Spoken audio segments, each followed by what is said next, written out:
ہالو، کیسے ہو دوستوں میں نے نا کچھ دن پہلے ایک ویڈیو بنائی تھی ہمارے فیک ہیروز جو سینٹرل ایشیا سے منگولوں کی اولادوں نے آ کے انڈیا میں یا ہندوستان میں لوٹ مار کی تھی، اور ہم پاکستانی اپنی جو اسٹڈی کی بک ہے ان میں ان کو ہمارے ہیرو بتاتے ہیں.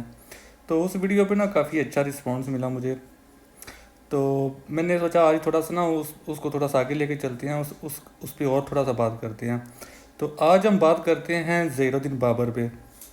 زہیر الدین بابر بھی مطلب وہ پہلا مغل تھا جس نے ہندوستان کو کانکر کیا تھا. فل کانکر تو نہیں کیا تھا لیکن اس نے دلی کو فتح کر لیا تھا.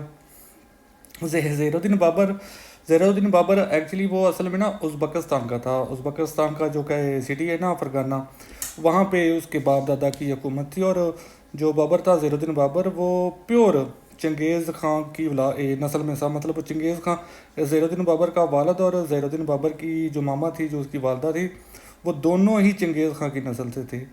تو یہ جو زہیر الدین بابر ہے یہ پیورلی منگولوں کی نسل سے ہے زہیر الدین بابر.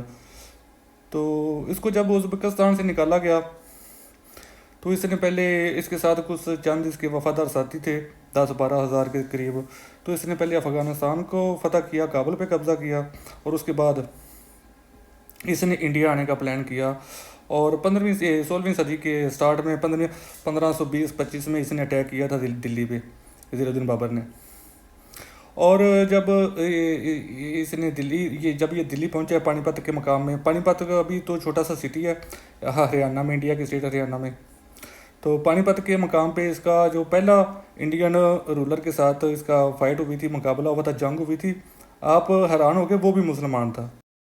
تو میں آپ کو بتا رہا تھا دوستوں کہ زہیر الدین بابر صاحب 1520 تک، 1516 یا 1520 کے درمیان تک یہ دلی میں ایز اے اٹیکر آ چکا تھا. تو آپ کو یہ جان کے حیرانگی ہوگی کہ جو زہیر الدین بابر ہے اس نے آگے کسی ہندو سے یا کسی ہندو مہاراجا سے فائٹ نہیں کی. اس نے دلی جو چھینا یا اس نے جو جنگ رہی تھی وہ بھی مسلمان خاندان تھا. اس کا نام تھا ابراہیم لودھی، وہ وہاں کا انڈیا کا رولر تھا اس وقت. تو بابر نے تو آ کے ابراہیم لودھی قبیلہ جو تھا، لودھی جو خاندان تھا وہ بھی پٹھان تھے. تو اس نے زہیر الدین بابر نے تو آ کے انڈیا میں پہلی جو جنگ لڑی ہے وہ مسلمانوں کے خلاف لڑی ہے، اور مسلمانوں کو قتل عام کیا اس نے.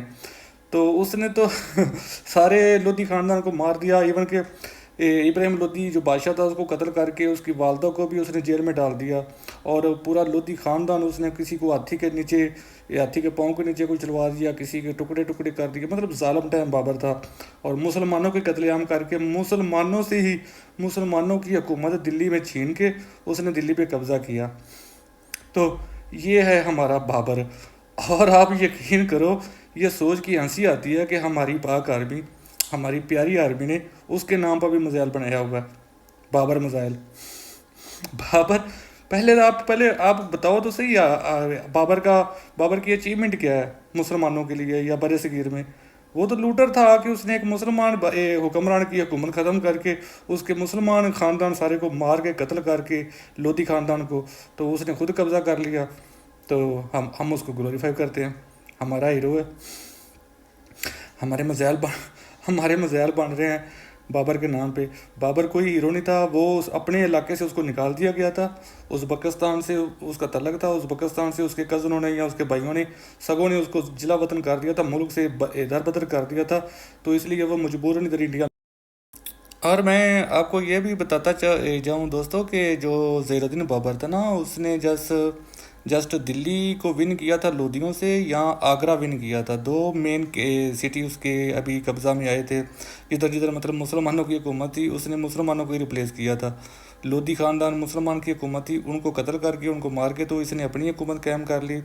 لیکن جب اس کا پہلا مقابلہ ہندو راجا کے ساتھ ہوا تھا نا، راجا سانگا کے ساتھ، راجا سانگا راجپوت تھا، اس نے جب اس کے ساتھ فائٹ کی، اس کی آمنے سامنے جنگ ہوئی تو اس کو شکست ہوئی تھی بابر کو راجا سانگا سے.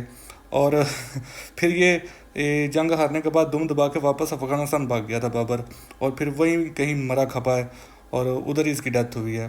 بابر کے بعد پھر اس کا بیٹا ہمایوں آیا واپس انڈیا میں. اس نے کچھ اچیومنٹ کی، اس نے تھوڑی سی ریاستیں چھینی. اور جو ہمایوں کا بیٹا تھا جس کو ہم مغل بادشاہ کا سب سے بڑا بادشاہ کہتے ہیں، اکبر، وہ بابر کا پوتا تھا اور ہمایوں کا بیٹا تھا. تو وہ تو بھی 5-6 سال کا تھا تو اس کو ہمایوں کی ڈیتھ ہو گئی تھی فائٹ میں. تو اکبر کو بادشاہ بنا دیا گیا تھا 5 سال کی ایج میں. تو اکبر کی تو میں نے آپ کو داستان لاسٹ ویڈیو میں جو پچھلی میں نے سینٹرل ایشیا پہ بنائی تھی میں نے بتا دیا تھا کہ وہ تو بالکل ہی ایک بکواس آدمی تھا. اس کا اسلام سے کوئی تعلق نہیں تھا. اس کی تو وائف، اس کی جو اپنی خود کی وائف تھی یودھا بائی، وہ ہندو رہی ہے، اس کے گھر میں رہی ہے، اس نے بچے پیدا کیے ہیں، لیکن وہ اپنے مذہب پہ رہی ہے، ہندو رہی ہے. تو اکبر تو اس قسم کا اسٹوپڈ انسان تھا، آپ جانتے ہو، آپ کو بتایا تھا. اور اکبر کا بیٹا تھا جہانگیر. جہانگیر کے دور میں، ہاں البتہ جہانگیر کے دور میں مطلب کافی ڈیولپمنٹ ہوئی ہندوستان میں، مسلمانوں کی بھی کافی ڈیولپمنٹ ہوئی. کافی اچھا دور تھا جہانگیر کے دور میں مسلمانوں کا، اور مسلمانوں کی تعداد بھی کافی زیادہ بڑی تھی جہانگیر کے دور میں. جہانگیر کا دور اچھا گنا جاتا ہے جتنے بھی یہ مغل بادشاہ. ہم بات کرتے کرتے بابر کے بیٹے ہمایوں سے اور اس کے بیٹے اکبر سے اور اس کے بیٹے جہانگیر تک پہنچ چکے ہیں. تو جہانگیر کا تو دور اچھا تھا، میں نے آپ کو بتا دیا. Jahangir he was nice ruler. اور پھر انٹری ہوتی ہے جہانگیر کے گھر میں ایک بیٹے کی جس کا نام تھا شاہ جہان. شاہ جہان کی انٹری آپ کو کیا بتاؤں، شاہ جہاں کا آپ نے سنا ہی ہوگا. شاہ جہان ایک دنیا جہاں کا سب سے ٹھرکی انسان تھا، دنیا کا سب سے بڑا، آپ اس کو اسٹیوپڈ لور بول سکتے ہو. اتنا دیوانہ، عورتوں کا کریزی، اور اللہ معاف کرے اس کی تو پوری دنیا میں مثالیں دی جاتی ہیں کہ اللہ اتنا بھی عورت کے لیے، یا چلو اب ایسی باتیں نہیں کرتے، فضول باتیں کرنے کا فائدہ نہیں ہے. میں آپ کو بس یہ بتاتا ہوں کہ اس اسٹیوپڈ کے پاس جب گورنمنٹ، مطلب وہ جب رولر بن گیا، کنگ بن گیا شاہ جہان صاحب، تو اس کی تو 100+ آلریڈی بیویاں تھیں. اور بیچارے کو 50-60 سال کی ایج میں بڑھاپے میں جا کے نہ کسی ممتاز نام کی عورت سے نہ محبت ہوگی، تو اس کو بھی اس نے بیوی بنا لیا. تو ابھی بڈھا ہو چکا تھا، تو وہ ممتاز سے پیار بہت کرتا تھا. تو ممتاز کا اس کے جنگ شاہ جہان کے ساتھ یہ ہوا کہ ممتاز کو کوئی کمپلیکیٹڈ کوئی پیچیدہ بیماری لگ گئی، تو وہ جلدی مر گئی. تو وہ بیچارہ دیوانہ اس کے لیے اس کی غم میں بیٹھا. باقی 100 بیویاں ترس رہی ہیں کہ ہم سے تو بات نہیں کرتا، لیکن وہ مری ہوئی بیوی کے لیے رو رہا ہے، تڑپ رہا ہے. تو اس نے ڈیسائیڈ کیا کہ میں اپنی بیوی کا مقبرہ بناؤں گا. اس نے ممتاز کے لیے مقبرہ بنانے کا پروگرام بنایا، اپنا مائنڈ بنا لیا کہ مقبرہ بنانا ہے. اور اس مقبرے کو آج ہم تاج محل کے نام سے جانتے ہیں، جو انڈیا میں آگرہ کے مقام پہ تاج محل بنا ہوا ہے. اس گھٹیا بادشاہ نے، گھٹیا انسان نے اپنی مری ہوئی بیوی کے مقبرے پہ پورے ہندوستان کا بجٹ، مطلب آپ یہ سمجھ لو کہ اس دور کا جو 10 سال کا پورے ہندوستان کا بجٹ تھا نا، وہ سارا اس نے اپنی بیوی کے مقبرے پہ لگا دیا. ابھی دیکھو بھائی لوگوں، جن مغلوں کے دور حکومت جسٹ انہوں نے ہندوستان پہ ہندوؤں پہ حکومت کیا ہے، تو ہم اس لیے بڑا خوش ہوتے ہیں کہ ہاں ہمارے مغلوں نے، ہمارے منگولوں نے تو ہندوستان پہ حکومت کیا. ان کی کرتوتیں بھی ذرا دیکھا کرو کہ حکومت کے دوران کرتے کیا رہے ہیں. ہم بات کر رہے تھے شاہ جہان اور ممتاز مر گئی، اس کا مقبرہ بنوا رہا ہے، اور پورے 10 سال کا بجٹ اس نے جھونک دیا اس کے مقبرہ بنانے میں، تاج محل بنانے میں. اور سیم ٹائم انگلینڈ میں، برٹش میں، وہاں پہ آکسفورڈ یونیورسٹی بن رہی ہے. ادھر بی بی ایک محرومہ عورت کا مقبرہ بن رہا ہے جتنے خرچے میں، وہاں پہ انگلینڈ میں آکسفورڈ یونیورسٹی بن رہی ہے. اور انگلینڈ میں اس وقت 10-12 یونیورسٹیاں بنی ہیں جب ادھر تاج محل بن رہا تھا.